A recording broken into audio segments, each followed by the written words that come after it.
How's it going, guys? Back with another video. It's been a while since my last video. Because where I live, cold weather climate, not a lot of obviously garage sales. State sales are also very limited this time. Plus, with Corona, most of the auctions are online. Hopefully that changes. But because of that, my finds around here are pretty limited.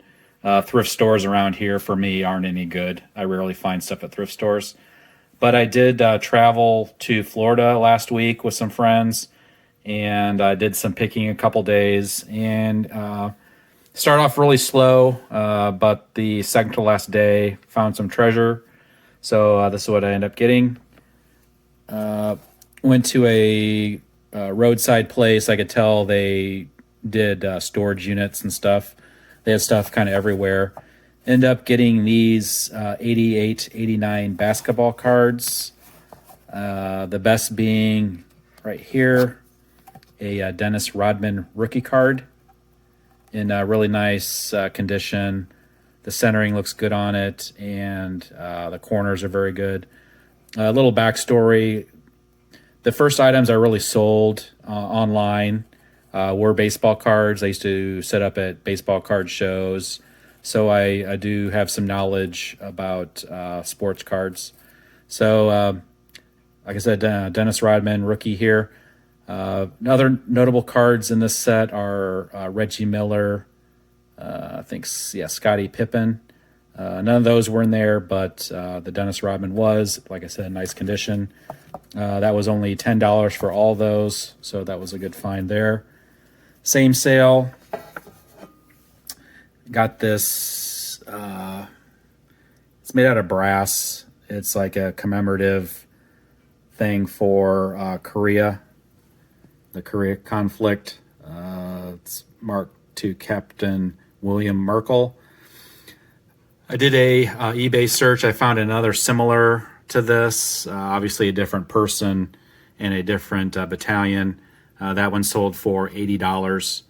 So she ended up charging me $20 for that. So that's a nice find there. I've also told you guys also you can find really good deals at antique stores.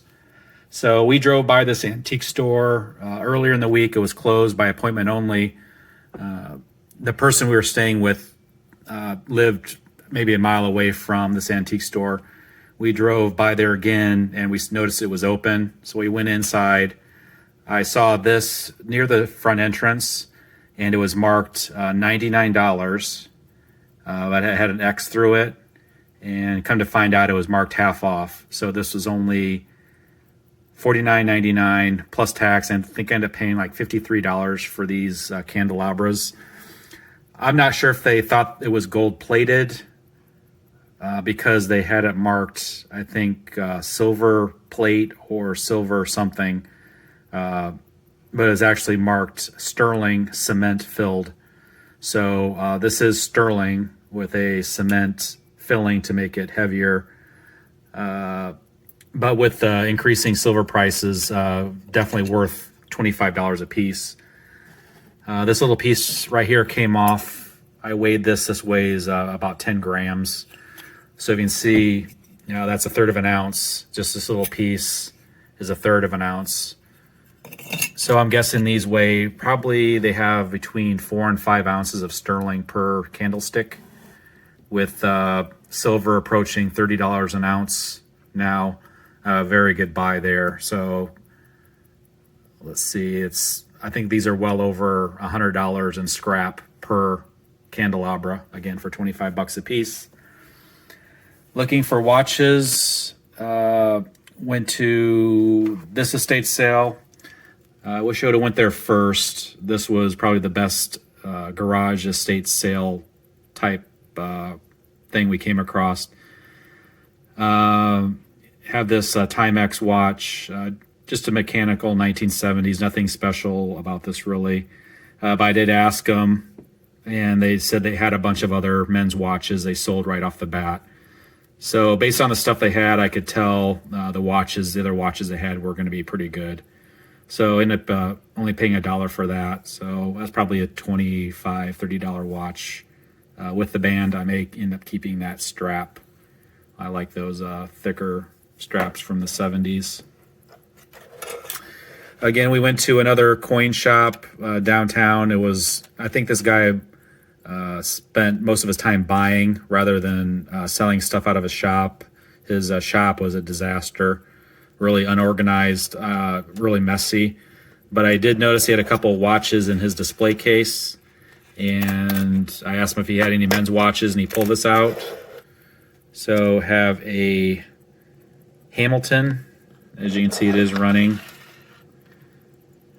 So a men's Hamilton gold filled, but has a desirable curve design, and it's dated from 1942. It is running, which adds to the value here. Not sure if I told you, but he charged me $40 for this, which I think is a very good deal. I think this watch should sell for over $100. So I've seen watches in nicer cosmetic conditions sell for in the high 200s. So I think $100 plus is a fair value for that. And then the best finds of the day were at a roadside flea market. We were driving by. We noticed some tents were set up, only like 5 or so tents. We stopped in, and we found out that actually the best day, the busier day was Sunday.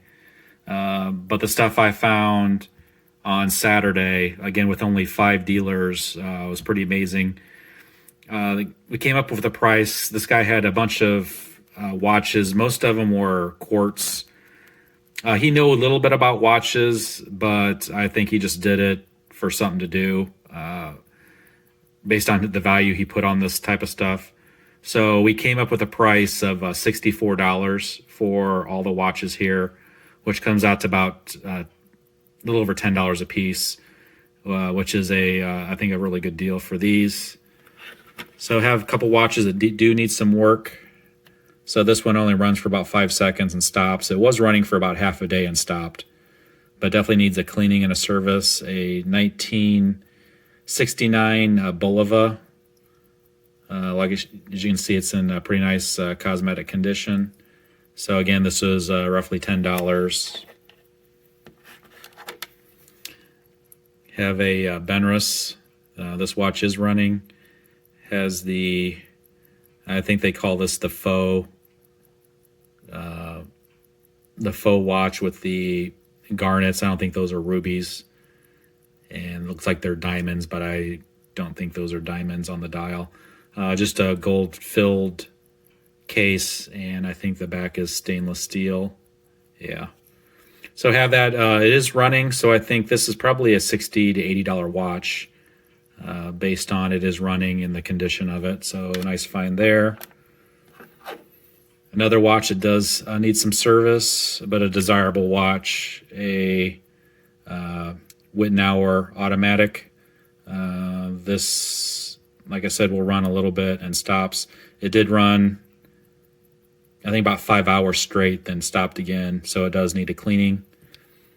Again, roughly $10 for that watch.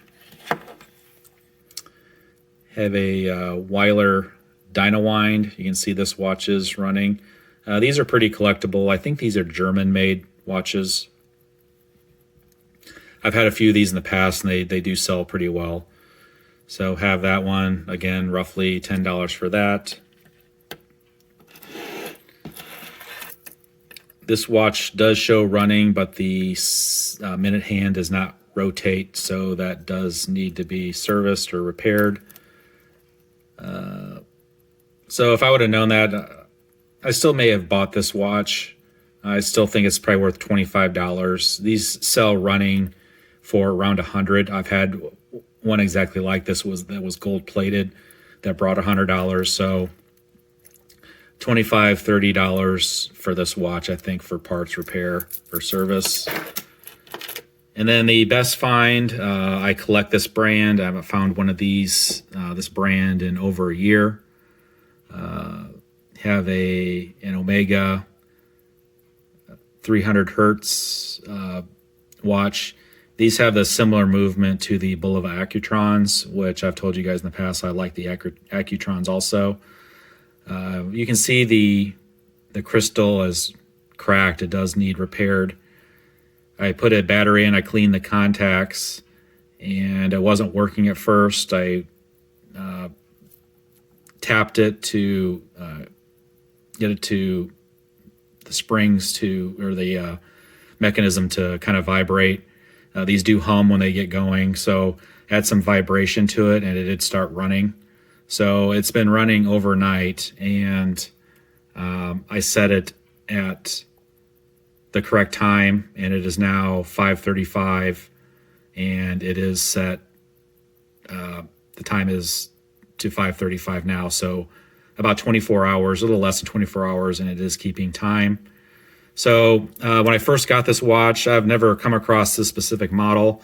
I thought it was actually a counterfeit because the back of the watch is just plain. It's not hallmarked or marked anywhere. So usually Omega, their logo is in the middle of their watches. There was no logo there. There was nothing else marked on the back. Plus, I've never actually come across one of these watches before, these electronic Omegas from the 70s. So I did look at some pictures, and I just took a chance. He said this, actually, I think he charged me $15 for this one. So I just took a chance that it could be authentic. When I did change the battery, it is an authentic Omega Accutron type style movement that is hallmarked Omega. And so it is legit watch. I saw these on eBay. One sold just like this that had a very nice crystal. I think it sold for between $400 and $500. So a very nice find here for $15 that will go into the personal collection. I'll have to change the band. The band is not an original Omega. It's just a period band, probably from the 70s. So these are my pickups while visiting Florida. Thank you guys for watching, and I'll see you next time.